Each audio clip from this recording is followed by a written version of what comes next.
আমি আমার লেখা কবিতা পাঠ করে শোনাচ্ছি। চাকরিটা ছিল বলেই। চাকরিটা ছিল বলেই কারো ছেলে না হয়েও বাবা ডাক শুনি।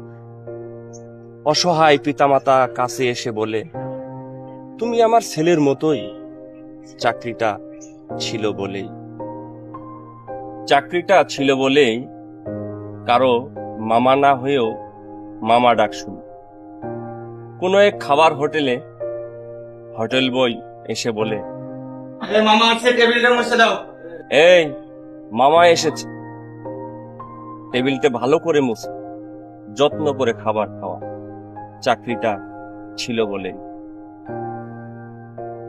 চাকরিটা ছিল বলেই চাকর হয়েও আজ অনেকের ছাড়। সবজি, মাছ, মাংস, কাপড়ের দোকানে গেলে বলেন, স্যার আসসালামু আলাইকুম স্যার। স্যার আছে স্যার, বসেন স্যার, এক কাপ চা নিয়ে স্যার বসেন।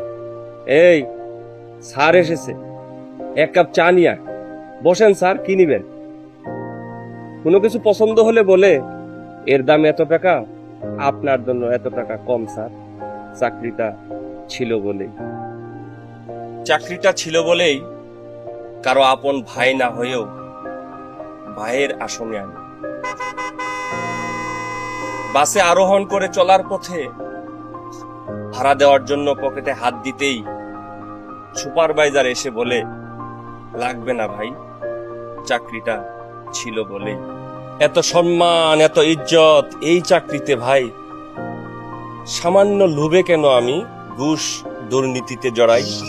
এসো প্রতিজ্ঞা করি, এসো মানুষের তোরে মানুষ আমরা, হৃদয়ের মাঝে বেঁচে রব আজীবন, ঘুষ দুর্নীতি ছাড়া। এসো সচেতন হই, অন্যকে সচেতন করি, দুর্নীতিকে না বলি।